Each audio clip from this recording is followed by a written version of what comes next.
Hello दोस्तों, आज के इस वीडियो में हम अपने सबकॉन्शियस माइंड को रिप्रोग्राम करना सीखेंगे। इस वीडियो में हम ऐसे 3 मेथड्स के बारे में डिस्कस करेंगे जिन्हें यूज करके आप अपने सबकॉन्शियस माइंड को अपने तरीके से रिप्रोग्राम कर सकते हैं और अपनी जिंदगी में मनचाहे रिजल्ट्स क्रिएट कर सकते हैं। तो दोस्तों, अगर आप अपने सबकॉन्शियस माइंड को रिप्रोग्राम करना सीखना चाहते हैं तो इस वीडियो को आखिर तक जरूर देखिए। और अगर आपको ये वीडियो अच्छा लगता है, अगर आप इस वीडियो से कुछ सीख कर जाते हैं तो इस वीडियो को लाइक कीजिए और हमारे चैनल को सब्सक्राइब कीजिए। तो चलिए आज के इस वीडियो को शुरू करते हैं। तो दोस्तों, सबसे पहले हम ये जानते हैं कि हमारा सबकॉन्शियस माइंड आखिर प्रोग्राम किस तरह से होता है। दोस्तों, सबकॉन्शियस माइंड के प्रोग्रामिंग के पीछे सबसे बड़ा रीजन होता है सबकॉन्शियस माइंड में जाने वाले थॉट्स। हाँ दोस्तों, सबकॉन्शियस माइंड में जाने वाले थॉट्स की वजह से ही हमारा सबकॉन्शियस माइंड प्रोग्राम होता है। जो थॉट्स हमारे सबकॉन्शियस माइंड में रिपीटेडली जाते हैं, जो थॉट्स हमारे ऊपर कोई सिग्निफिकेंट इम्पैक्ट क्रिएट करते हैं और जो थॉट्स इमोशनली डोमिनेंट होते हैं, इस तरह के थॉट्स की वजह से हमारा सबकॉन्शियस माइंड प्रोग्राम होता है। तो इस तरह से हमारे दिमाग में जाने वाले डोमिनेंट थॉट्स की वजह से ही हमारा सबकॉन्शियस माइंड प्रोग्राम होता है। तो दोस्तों, अगर हमें अपने सबकॉन्शियस माइंड को रिप्रोग्राम करना है तो हमें सबसे पहले हमारे दिमाग में जाने वाले उन थॉट्स को बदलना होगा और इस तरह के थॉट्स हमें अपने सबकॉन्शियस माइंड में डालने होंगे जिस तरह से हमें उसे प्रोग्राम करना है। पर दोस्तों, यही पर सबसे बड़ा ट्विस्ट क्रिएट हो जाता है, क्योंकि हमारा सबकॉन्शियस माइंड खुद ये डिसाइड नहीं करता कि उसके अंदर कौन से थॉट्स जाने चाहिए और कौन से नहीं। सबकॉन्शियस माइंड ना ही किसी थॉट को चूज करता है और ना ही किसी थॉट को अपने अंदर आने से रोकता है। फिर सबकॉन्शियस माइंड में कौन से थॉट्स जाने चाहिए और कौन से नहीं, ये डिसाइड कौन करता है? दोस्तों, ये डिसाइड करता है हमारा कॉन्शियस माइंड। हाँ दोस्तों, हमारा कॉन्शियस माइंड ही इस बात को डिसाइड करता है कि हमारे सबकॉन्शियस माइंड में कौन से थॉट्स जाने चाहिए और कौन से नहीं। और ऐसा इसलिए होता है क्योंकि हमारा कॉन्शियस माइंड हमारे ब्रेन का लॉजिकल पार्ट होता है। कॉन्शियस माइंड किसी भी चीज को सही या गलत ठहरा सकता है। कॉन्शियस माइंड रीजनिंग कर सकता है। कॉन्शियस माइंड के पास चूज करने की, डिसीजन लेने की एबिलिटी होती है।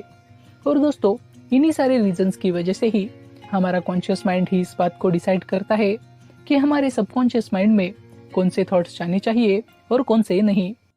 तो अब इसीलिए हमारे सबकॉन्शियस माइंड को रिप्रोग्राम करने के लिए हमें सबसे पहले हमारे कॉन्शियस माइंड को सेटिस्फाई करना होगा और उसके बाद हमें उन नए थॉट्स को हमारे सबकॉन्शियस माइंड तक पहुंचाना होगा। और इसी वजह से सबकॉन्शियस माइंड को रिप्रोग्राम करने की जो 3 मेथड्स हम यूज करने वाले हैं, वो सारी की सारी मेथड्स इसी कंसेप्ट पे काम करती है कि किस तरह से कॉन्शियस माइंड को सेटिस्फाई किया जाए और किस तरह से उन नए थॉट्स को हमारे सबकॉन्शियस माइंड तक पहुंचाया जाए। तो अब हम सबकॉन्शियस माइंड को रिप्रोग्राम करने वाली उन 3 मेथड्स के बारे में डिस्कस करते हैं। तो उन 3 मेथड्स में से सबसे पहली मेथड है यूजिंग लॉजिक्स एंड एविडेंसेस।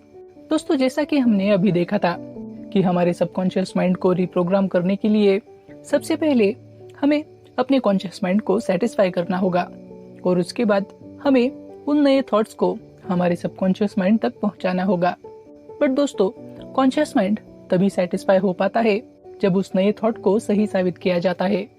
और दोस्तों, इसी मेथड में हम यही काम करते हैं सही तरह के लॉजिक्स और एविडेंसेस देकर। हाँ दोस्तों, हमें जिन थॉट्स को सबकॉन्शियस माइंड तक पहुंचाना है, उन थॉट्स को सही साबित करने के लिए हम इस मेथड में सही तरह के लॉजिक्स और एविडेंसेस प्रोवाइड करते हैं ताकि हमारा कॉन्शियस माइंड सेटिस्फाई हो सके और उन नए थॉट्स को हमारे सबकॉन्शियस माइंड तक जाने दे। अब इस मेथड को यूज करने के लिए सबसे पहले आपको उन नए थॉट्स को चूज करना होगा। आपको जिस तरह से अपने सबकॉन्शियस माइंड को रिप्रोग्राम करना है, उन नए थॉट्स को आपको सबसे पहले चूज करना होगा। उसके बाद आपको उन थॉट्स को सही साबित करने के लिए सही तरह के लॉजिक्स और सही तरह के रीजंस देने होंगे। और अगर आपका कॉन्शियस माइंड आपने दिए गए लॉजिक से सेटिस्फाई हो जाता है तो फिर आपका कॉन्शियस माइंड भी उस थॉट को सही मान लेता है और उस थॉट को हमारे सबकॉन्शियस माइंड तक जाने देता है। और अगर वो थॉट्स हमारे सबकॉन्शियस माइंड तक पहुंच पाते हैं तो हमारा सबकॉन्शियस माइंड भी उन थॉट्स के जैसे रिप्रोग्राम हो पाता है। तो दोस्तों, इस तरह से हम सही तरह के लॉजिक्स और एविडेंसेस देकर हमारे सबकॉन्शियस माइंड को रिप्रोग्राम कर सकते हैं। उसके बाद सबकॉन्शियस माइंड को रिप्रोग्राम करने की अगली टेक्निक है चेंजिंग इन्वायरमेंट।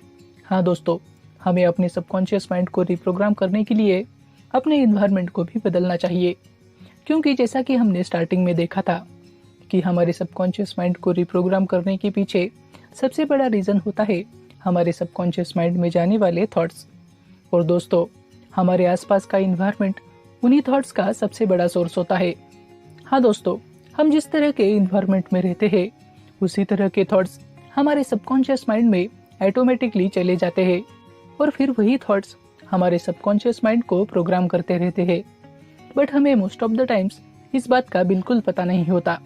जैसे कि हम सुबह उठने से लेकर रात को सोने तक किस तरह के लोगों के साथ रहते हैं, उनका बिहेवियर किस तरह का है, हम किस तरह की न्यूज़ देखते हैं, किस तरह की किताबें पढ़ते हैं, हम सोशल मीडिया पर किस तरह का कंटेंट कंज्यूम करते हैं, इन सारी की सारी एक्टिविटीज़ की वजह से हमारे दिमाग में कई तरह के थॉट्स कंटिन्यूसली जाते रहते हैं और फिर वही थॉट्स हमारे सबकॉन्शियस माइंड की प्रोग्रामिंग के लिए रिस्पॉन्सिबल होते हैं। तो दोस्तों, इस तरह से हमारे आसपास का इन्वायरमेंट भी हमारे सबकॉन्शियस माइंड को प्रोग्राम करते रहता है और उसी की वजह से अगर हमें अपने सबकॉन्शियस माइंड की प्रोग्रामिंग को बदलना है, अगर हमें अपने सबकॉन्शियस माइंड को रिप्रोग्राम करना है, तो हमें अपने आसपास के इन्वायरमेंट को भी बदलना चाहिए और इस तरह के इन्वायरमेंट में रहना चाहिए जिस तरह से हमें अपने सबकॉन्शियस माइंड को रिप्रोग्राम करना है। और सबकॉन्शियस माइंड को रिप्रोग्राम करने की सबसे आखिरी टेक्निक है रिपीटिशन। इस टेक्निक में रिपीटिशन के थ्रू कॉन्शियस माइंड के अपोजिशन को कम किया जाता है। हमें जिन थॉट्स को सबकॉन्शियस माइंड तक पहुंचाना होता है उन थॉट्स को कई बार रिपीट किया जाता है। स्टार्टिंग में तो कॉन्शियस माइंड उन थॉट्स को अपोज करता है, बट रिपीटिशन बढ़ने की वजह से कॉन्शियस माइंड का अपोजिशन धीरे धीरे कम होने लगता है और आखिर में कॉन्शियस माइंड अपना अपोजिशन हटा देता है और आखिरकार वो थॉट्स हमारे सबकॉन्शियस माइंड तक पहुंच पाते हैं और सबकॉन्शियस माइंड उन नए थॉट्स के जैसे रिप्रोग्राम हो पाता है। अब रिपीटिशन के थ्रू सबकॉन्शियस माइंड को रिप्रोग्राम करने का सबसे बेस्ट एग्जांपल है अफर्मेशंस। दोस्तों, अफर्मेशंस एक तरीका होता है पॉजिटिव मैसेजेस को हमारे सबकॉन्शियस माइंड तक पहुंचाने का। इस टेक्निक में पॉजिटिव स्टेटमेंट्स को कई बार रिपीट किया जाता है। उन पॉजिटिव मेंटल रिपीटिशंस की वजह से हमारा थिंकिंग पैटर्न बदलने लगता है, हम अलग तरीके से सोचने लगते हैं, हमारा बिहेवियर भी बदल जाता है। तो दोस्तों, ये था आज का वीडियो। आज के इस वीडियो में हमने ये देखा कि हमारा सबकॉन्शियस माइंड किस तरह से प्रोग्राम होता है और उसी के साथ हमने ये भी देखा कि हम अपने सबकॉन्शियस माइंड को किस तरह से रिप्रोग्राम कर सकते हैं। तो दोस्तों, आपको ये वीडियो कैसा लगा आप हमें कमेंट करके ज़रूर बताएं और अगर आपको ये वीडियो अच्छा लगता है तो इस वीडियो को लाइक कीजिए और हमारे चैनल को सब्सक्राइब कीजिए।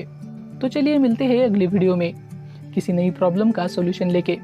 तब तक के लिए keep learning, keep implementing and keep growing.